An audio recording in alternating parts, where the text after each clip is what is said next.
Praise the lord. ప్రభునేసు క్రీస్తు నామములో మీ అందరికీ వందనాలు. ఈ ఉదయకాల సమయంలో దేవుని యొక్క వాక్యాన్ని చదువుకుందాం. దానియేలు గ్రంథము 2వ అధ్యాయము 49వ వచనం. అంతట దానియేలు రాజునొద్ద మనవి చేసుకొనగా, రాజు షడ్రకు, మేషకు, అబేద్నెగో అను వారిని బబులోను సంస్థానము మీద విచారణకర్తలునుగా నియమించెను. అయితే దానియేలు రాజు సన్నిధిని ఉండెను. ఆమేన్. సర్వాధికారి సర్వశక్తివంతుడైన మన ప్రభు అయిన యేసుక్రీస్తు నామమున మీ అందరికీ శుభములు. అందరూ బాగున్నారా? మీరు అందరూ బాగుండాలని ప్రభు సన్నిధిలో మీ కొరకు ప్రార్థన చేస్తున్నాం. దేవుని మహాకృపను బట్టి మరి ఒక దినము చూసాం. ఈ దినం దానియేలు గ్రంథము నుండి ఒక అంశము మనం చదివాము. దేవుడు మనతోనే ఇప్పుడు మాట్లాడును గాక. ప్రియ సహోదరి సహోదరుడా, బబిలోను సామ్రాజ్యానికి రాజు అయిన నెబుకద్నెజర్ ఒకరోజు కలలు కనినప్పుడు జ్ఞానులను పిలిపించి కళ మరియు అర్థం చెప్పాలని ఆజ్ఞాపించాను. కానీ ఎవ్వరు కూడా కళ మరియు అర్థము చెప్పలేకపోయారు. ఆ సమయంలో జ్ఞానులు అందరినీ కూడా చంపేయాలని రాజు ఆజ్ఞాపిస్తుండగా దానియేలు అక్కడ ఉన్న అధికారులతో మాట్లాడారు. నాకు ఒక రాత్రి సమయం ఇవ్వండి, నేను దీనికి సమాధానం చెప్తానని. ఆయనే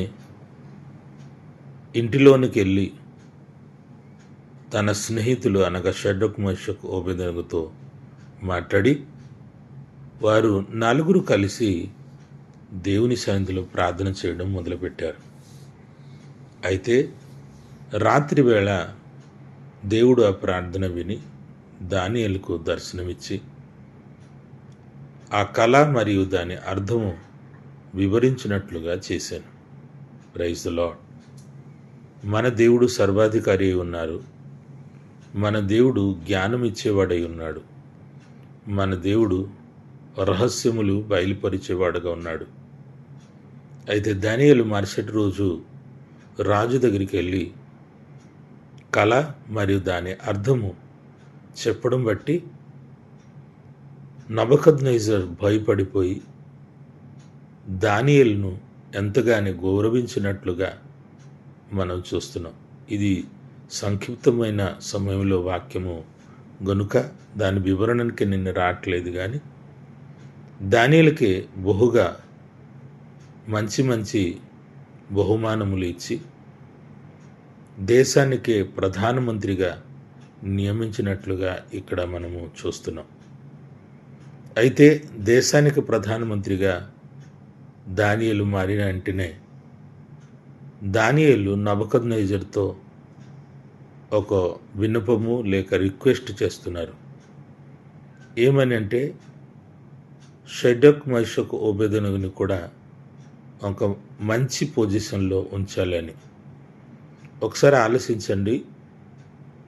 మనము అలాగే మనతో ఉన్నవారు స్నేహితులు ఎవరెవరితో మనతో కలిసి పనిచేశారు, మనకు సహాయం చేశారు, మనము గొప్పవారుగా మారిన తర్వాత వారిని మర్చిపోతుంటాం. కానీ దానియేలు అటువంటి పని చేయలేదు. దానియేలు, షడ్రకు, మేషకు, అబేద్నెగోలు నలుగురు కలిసి ప్రార్థన చేశారు. అవును, దేవుడు దానియేలుకే ఆ కళ మరియు అర్థము బయలుపరిచారు. కానీ ప్రార్థనా స్నేహితులైన ఈ ముగ్గురిని దానియేలు ఏమాత్రం మర్చిపోలేదు. వారి గురించి ఎంతగానో ఆలోచించి రాజుతో విన్నపము చేసినట్లుగా మనము చూస్తున్నాం. అయితే దానియేలు దగ్గర మనము ఈ ప్రత్యేకమైన విషయము నేర్చుకోవాలి. మన తోటి వారిని సహాయం చేసే హృదయము మనకు ఉండాలి అని ప్రభు పేరిట మనవి చేస్తున్నాను. నేను ప్రధానమంత్రిగా ఉన్నాను, నా కష్టం తీరిపోయింది, నేను ఉన్నత స్థితికి వచ్చాను కదా, వాళ్ళ ముగ్గురు ఏమైపోయినా నాకే అని దానియేలు ఏమాత్రం అనుకోలేదు. కానీ వారి భవిష్యత్తు గురించి కూడా దానియేలు ఆలోచించి రాజుతో మాట్లాడినట్లుగా ఇక్కడ మనం చూస్తున్నాం. ప్రియ దేవుని బిడ్డలారా, మనము కూడా దానియేలులాగా ఇతరులను ప్రేమించడం, ఇతరులను ఆశీర్వదించడం, ఇతరుల యొక్క ఆశీర్వాద కారణంగా మనము ఉండాలని ప్రభు పేరిట మనవి చేస్తున్నాను. మనము చేయగలిగిన సహాయము మనం తప్పకుండా చేయాలి అని ఈరోజు నేర్చుకుంటున్నాం. ప్రార్థన. మహిమగల తండ్రి, నీకే స్తోత్రము. నువ్వు ఆశ్చర్యకరుడు ప్రభువా, రహస్యములు బయలుపరిచే దేవుడు, జ్ఞానమై ఉన్న దేవుడు, జ్ఞానమును పుట్టించేవాడు, జ్ఞానమును మాకు ఇచ్చేవారు. అందుకు నీకు స్తోత్రము. ఈ ప్రార్థనలు ఏకీవించిన ప్రతి బిడ్డలు కూడా దానియేలులాగా ఇతరులను సహాయం చేసే హృదయం కలిగి ఉండుటకు సహాయం చేయండి. మేము ఎంతో గొప్ప స్థితికి వచ్చినను మా తోటి సహోదరులను ఎప్పుడు కూడా మర్చిపోకూడదు అని నీవు మాట్లాడుతున్నావు. అందుకు నీకు స్తోత్రం. అటువంటి స్థితి బిడ్డలకు ఇచ్చి నడిపించమని, చక్కగా వారు వర్ధిల్లుచు అనేకులను మంచి స్థితిలోకి తీసుకుని వచ్చే భాగ్యత బిడ్డలకు దయచేయమని, నీకే మహిమ ఘనత ప్రభావం చెల్లించి యేసు పుణ్యనామలు అడుగుచున్నాము తండ్రి. ఆమేన్. దేవుడు మీ అందరిని దీవించును గాక.